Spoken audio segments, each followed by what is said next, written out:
Entonces, hemos visto nuestras válvulas, hemos visto que las válvulas se les define un caudal. ¿Y el caudal qué es? Es la cantidad de volumen que pasa por un espacio definido por el tiempo. Es volumen sobre tiempo. ¿Ya? Entonces se miden litros por segundo, metros cúbicos por minuto, cualquier unidad de volumen entre cualquier unidad de tiempo. ¿Cuáles son los principios de funcionamiento de estos sensores? ¿Ya? Son estos. Hay unos que son volumétricos, que son los más comunes, y el caudal masa. Y acá tenemos por prestación diferencial, que es el más común, área variable, turbina, ultrasónico, desplazamiento magnético y vórtice. Vamos a ver solo los principales. El más importante de todos, el más común, usado comúnmente, es el de presión diferencial. Se dan cuenta, usa la presión para medir el caudal. ¿Se acuerdan que habíamos visto cuando hicimos presión estos tubitos? ¿No? Que si pones un tubo, un líquido, ¿ya? Y uno de los lados del tubo está a una presión distinta que la otra, se mide esta diferencia y esto nos sirve para medir la presión relativa. Lo mismo funciona acá. ¿Ya? Solo que es la diferencia de presiones entre la salida y la entrada de una restricción. ¿Ya? Entonces, en una tubería pones una restricción, ¿ya? Que puede ser una placa, ¿ya? Y si se dan cuenta, el flujo hace esto. ¿Ya? Como tiene que comprimirse, ¿ya? Para pasar por ese flujo y después toma un tiempo en volver a su condición normal, lo que pasa es que en el lado derecho, donde estoy señalando, la presión baja. Como no hay líquido, como el líquido, el fluido no está pegado a las paredes del tubo, ya la presión acá baja. ¿Ya? Entonces la presión acá es más alta que la presión acá y por eso la diferencia de presiones. Este es el truco. A más rápido sea el flujo, este conito se separa más, ¿ya? Y la presión diferencial incluso aumenta, es mayor. A menos sea el flujo, las presiones son más similares. Este método es el que nos permite medir, a través de la presión diferencial, el flujo. Es un método indirecto de medir el flujo, pero es muy efectivo. Y de hecho se usa mucho. Acá otros ejemplos. Dependiendo del tipo de restricción que se le pone, hay placa orificio, diafragma o tobera. ¿Ya? Entonces, eso es dependiendo de restricción. Por ejemplo, en este gráfico es una tobera. ¿Ya? ¿Por qué placa orificio, diafragma, tobera? De placa de orificio, después diafragma y después tobera, van aumentando la resolución y el rango de presiones que puedes medir. ¿No? Se hace más eficiente. ¿Ya? Es el mismo principio que, por ejemplo, cuando ustedes están regando en su manguera, regan con su manguera, no lo tapan para que llegue más lejos, para que haya más presión, tapan la punta de la manguera, sale un chorro, ¿ya? Y a más tapen, a más cierren, más chorro y con más fuerza sale, y llega más lejos el líquido. Es el mismo principio. Es el principio de la obstrucción. Cuando obstruyes al mismo caudal, cambia la presión y por eso la fuerza y el agua llega más lejos. Entonces usa el mismo principio. Hay otro tipo de sensor de presión diferencial que se llama tubo pitot, que es el que tiene esta forma, que es muy común, por ejemplo, en los aviones, ¿no? Porque es el que se mide para medir las velocidades de aire. Si se dan cuenta, eso es para caudales mucho mayores, pues usan los aviones. ¿Ya? Y lo que hace es, por un tubo que está en dirección contraria al flujo, adquieren algo del aire o del fluido, ya lo meten acá y lo comparan con una parte externa del tubo pitot. Eso les permite tener mediciones más precisas a mayores flujos de aire. ¿Ya? Esa es la más importante, que son los de presión diferencial. Hay otro tipo que se llama rotámetros, ¿ya? Que se les dice de área variable. Es muy común que también lo vayan a encontrar. Es un flotador, es un tubo de cristal y es un flotador. Acá abajo está conectado al flujo. ¿Y qué es lo que pasa? A mayor sea el flujo, más porcentaje, una mayor proporción de ese fluido entra en este tubo de cristal y hace subir el flotador. A mayor sea el flujo, más alto va a llegar el flotador, a menor sea el flujo, más bajo. Y la escala que tienen acá pintada está graduada para adaptarse a esa señal al caudal. ¿Ya? Acá son los ejemplos, algunos ejemplos que van a venir.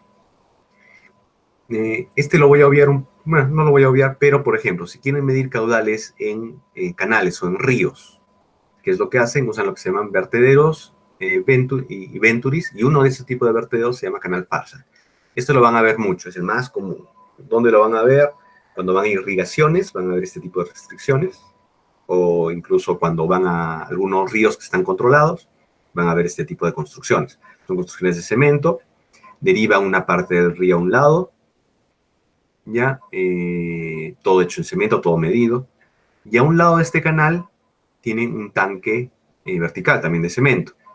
A más rápido sea el caudal, más sube el nivel del agua dentro de este tubo, ¿ya? Y ustedes midiendo el nivel, ponen un sensor de nivel acá y pueden inferir el caudal que tiene el río.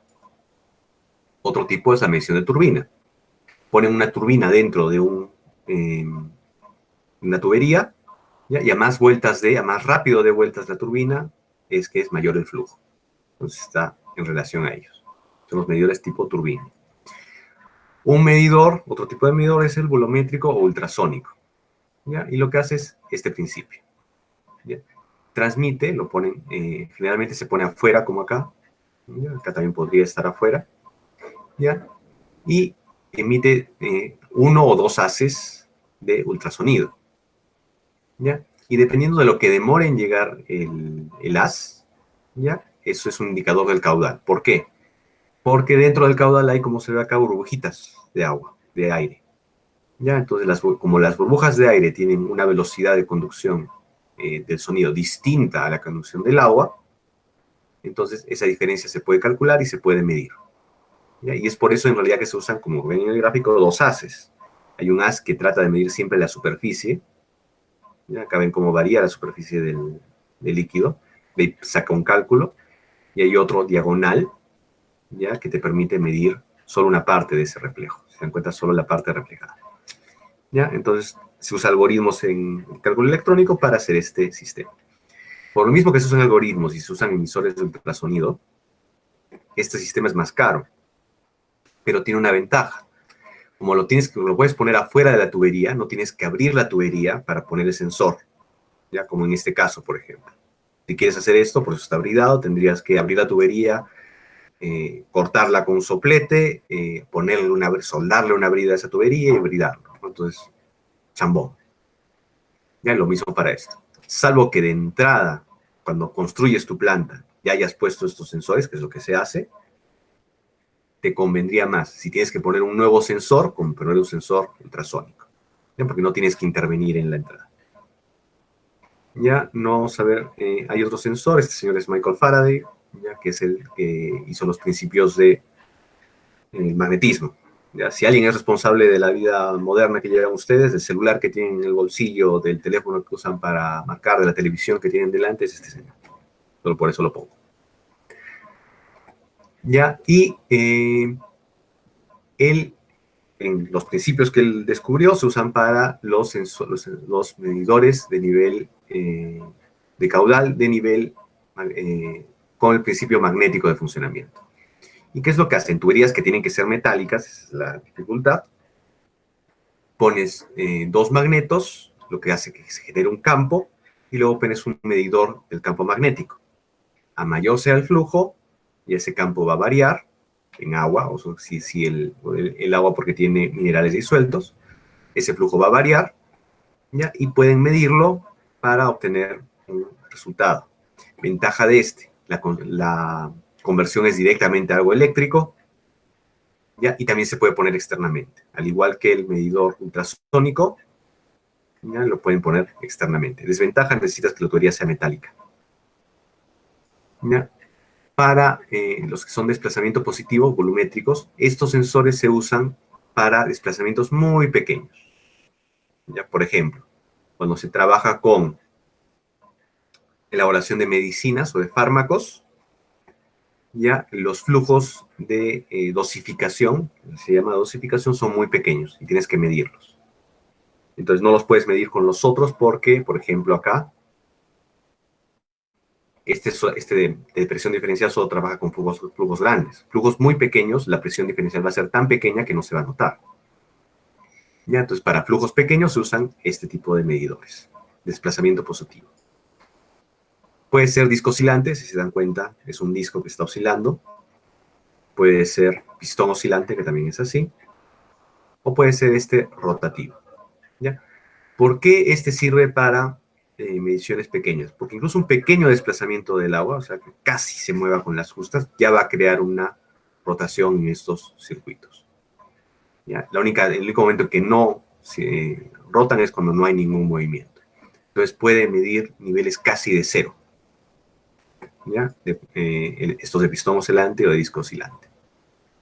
¿Ya? El resto no lo vamos a hacer porque son más extravagantes. Lo vamos a dejar acá en los de volumétricos y rotativos. Entonces, estos son los sensores de nivel de caudal. Ya voy a juntar todas las diapositivas para colgarlas en el Moodle ya arreglado junto con los trabajos. A partir de ahora, todos los trabajos que voy a poner en el Moodle, que los pongo en la tarde, los puede entregar hasta el 16 de mayo. Y ahí voy a enviarles de nuevo la nueva programación. ¿Consultas hasta allí?